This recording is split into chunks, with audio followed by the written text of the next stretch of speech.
क्यों कहा जाता है कि बेलपत्री के वृक्ष के नीचे अगर दिया लगाने का बोला है तो बेलपत्री का वृक्ष बड़ा होना चाहिए। छोटा सा बेलपत्री का वृक्ष और उसके नीचे तुम दिया लगा रहे हो तो उसकी छांव तुम्हारे ऊपर नहीं आएगी क्या? नहीं। तो बेलपत्री का वृक्ष बड़ा होना चाहिए, जिसके नीचे आप बैठ कर दिया लगाओ तो उसकी छत्र छाया रहना चाहिए। क्यों कहते हैं कि पंडाल में बैठकर जहां मौका मिल जाए, जहां जगह मिल जाए, पंडाल के भीतर बैठकर शिव महापुराण की कथा सुनना चाहिए। उसका कारण क्या है कि जो पंडाल बनता है वो शंकर भगवान की इस पोथी के ऊपर से चालू होता उससे जुड़ता 1 2 3 4 पीछे 5 साइड में 6 ऐसे बढ़ते जाए। जब एक दूसरे से जुड़ा होता है तो इसकी छत्र छाया अंत तक पड़ी रहती है, जहां तक आप बैठे हैं। वो तो भीड़ बढ़ जाती है तो लोगों को, अब जैसे आज भी अपार भीड़ होने के कारण लोग भयंकर खड़े हुए हैं, उधर भी इधर भी और पीछे। पर फिर भी हम ये कहेंगे, अगर कहीं मौका मिले, आपको जगह मिल जाए तो बैठने का भी प्रयास करें। फ्रिज में जो सामान रखा जाता है, फल रखे जाते हैं तो वो सड़ते हैं। अरे बोलो जल्दी से। नहीं। फ्रिज में दूध रख दोगे तो फटेगा। अरे पीछे वाले भी बोलो रे। नहीं। फ्रिज में सब्जी रख दोगी वो सड़ेगी? नहीं। फ्रिज में अगर तुमने सामान रखा है तो वो खराब नहीं होता। उसी तरह कथा सुनने जाओ तो पंडाल के अंदर बैठो, क्योंकि ये वो फ्रिज है जिसमें एक बार कोई पहुंच जाता है तो संसार में सड़ता नहीं।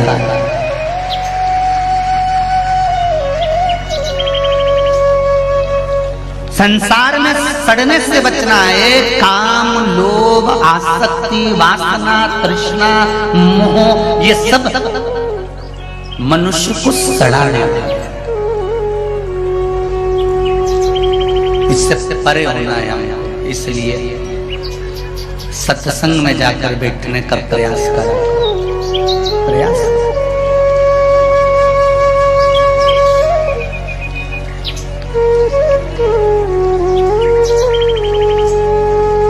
ना राम नाम लीनो तूने भरी जवानी में, तू डूब के मर जा रे चुल्लू भर पानी में, तू डूब के मर जा रे चुल्लू भर पानी में। जिसने मनुष्य की देह धारण करने के बाद अगर भगवान का भजन नहीं करा, स्मरण नहीं करा, संकीर्तन नहीं करा तो उसका जीवन बेकार है। बहुत ध्यान देना, पहले भी कथा में कहा, फिर कह रहा है। पत्नी, बच्चे, घर और खाने को भोजन, पेट भरने का सामान तो तुम जितने जन्म लोगे प्रत्येक जन्म में मिलेंगे। सुन लेना रे भाई।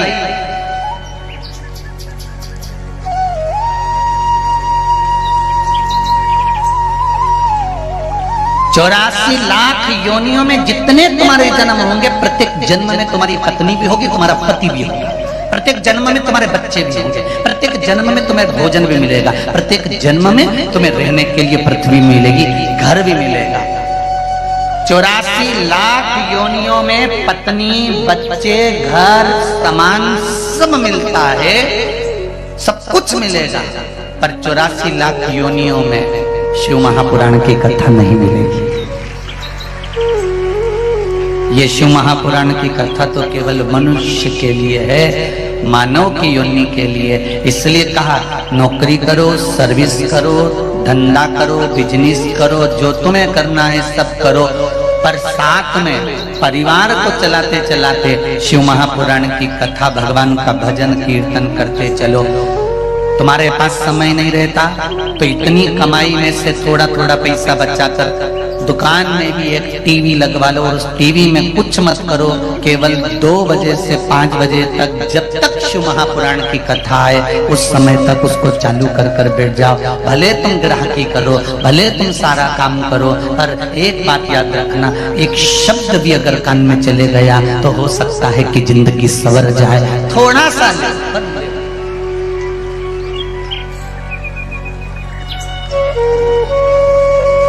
धर्म पत्नी भी अपने पति से कह सकती है, थोड़ा सा समय निकाल कर कथा सुन लिया करो। दिन में समय नहीं मिले तो रात्रि में सुन लिया करो। अब पति कहेगा मैं इतना थक जाता हूँ, कहाँ कथा सुन पाता हूँ, कहाँ समय। और सत्य बात है माताओं, पुरुष के ऊपर गृहस्थी का बोझ बहुत ज्यादा होता है।